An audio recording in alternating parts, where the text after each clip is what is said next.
Et salut les amis douces et les amis doux. Je viens en ce mardi, pardon, j'ai oublié la date, 22 août, vous faire un petit retour sur une masse critique que j'ai eue grâce à Babelio et à Talent Édition. Ce livre s'appelle Post-Frontière. Il est de Maxime Gilliot. C'est une épreuve non corrigée qui normalement, alors, à l'heure où je tourne la vidéo, il n'est pas encore paru, pardon, il paraît le 23 août. De quoi parle-t-il? Eh bien, c'est un roman dont la teneur historique est fortement évoquée. Vous avez trois femmes et trois fortes personnes, trois fortes personnalités et trois histoires fortes.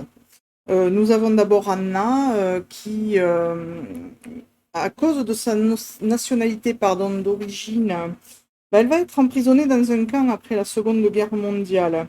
On va lui faire payer dans son village en fait le fait que euh, son mari soit nazi et que ben, malgré le fait que sa famille soit pourtant installée depuis apparemment des générations en Tchécoslovaquie, ben, ils vont la traiter comme une ennemie du jour au lendemain parce que justement la guerre est finie et que ben, les Sudètes, comme ils sont appelés dans le livre, ben, n'ont plus leur place, pour eux, n'ont plus leur place en Tchécoslovaquie et doivent donc rejoindre leur Allemagne tant chérie d'après eux. Ensuite, on rencontre Inge, qui, elle, lors de la construction du mur de Berlin, va chercher à s'émanciper et fuir son passé. C'est une dame, quand on la rencontre dans le livre, qui a une soixantaine d'années et qui a un lourd passif, mais comment dire? Elle a échappé à pas mal de choses. Déjà, dans son enfance, ben, on va apprendre qu'elle a été, comment dire, pas abandonnée parce que c'est pas tout à fait le terme, mais sa maman est morte. Elle était, je crois, préadolescente. Il me semble qu'elle avait une dizaine d'années. Et ce sont des personnes très très gentilles qui vont l'élever comme si c'était leur propre fille.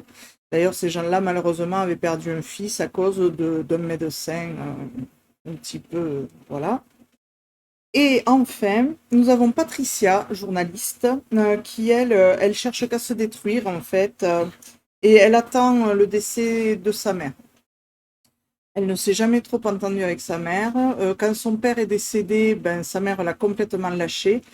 Et du coup, ben, il y a une sorte de d'amour-haine entre la mère et la fille. Et on voit que ça a beaucoup de répercussions sur Patricia. Euh, à un moment donné, Inge et Patricia, ou Ing et Patricia, vont se rencontrer, pardon, parce que Patricia doit faire un article sur le passé justement d'Ing ou d'Inge. Et désolé pour le bruit, c'est moi. Et en fait, les deux femmes qui ont des caractères forts vont en apprendre plus l'une sur l'autre parce que certes, la soixantenaire va se livrer, va lui dire entre parenthèses ce qu'elle veut entendre, la journaliste, mais Patricia aussi va devoir se livrer en contrepartie.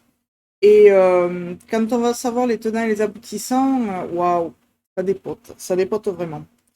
Ça a été une lecture passionnante, même si bon, les faits, le récit, et les récits étaient très très durs et parfois cruels même. C'est vrai que ben, à cette époque-là, c'était on passe de la fin de la Seconde Guerre mondiale à la construction du mur de Berlin, à la chute du mur de Berlin et à tout ce qui s'est construit autour, à tout ce qui s'est passé autour. Et ben, j'avoue que c'est un lourd passif, surtout pour les Allemands.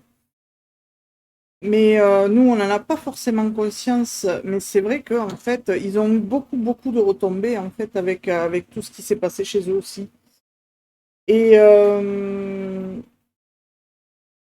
si je devais rajouter un petit sentiment, c'est que je me suis attachée à ces trois femmes parce que ben, Anna a subi des répressions énormes, a subi du racisme, ouais, si on peut dire.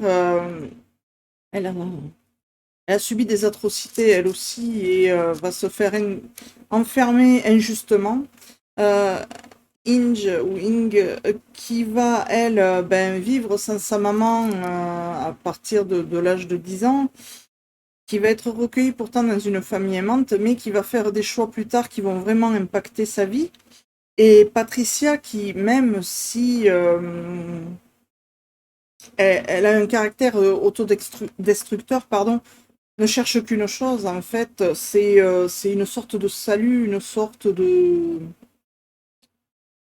Comment je pourrais vous dire ça? Euh, c'est une sorte de justice à ce qui s'est passé. Et c'est vrai que ben là, Maxime Giglio fait très très bien passer ben, tous ces sentiments exprimés, non exprimés. On sent les femmes qui ont été torturées à l'intérieur. En fait, on sent vraiment cette prise de conscience et cette, comment dire, ce, c'est très très dur de trouver les mots parce que c'est vrai que c'est un livre très très fort. Très très fort. Et on sent de toute façon Patricia qui veut basculer.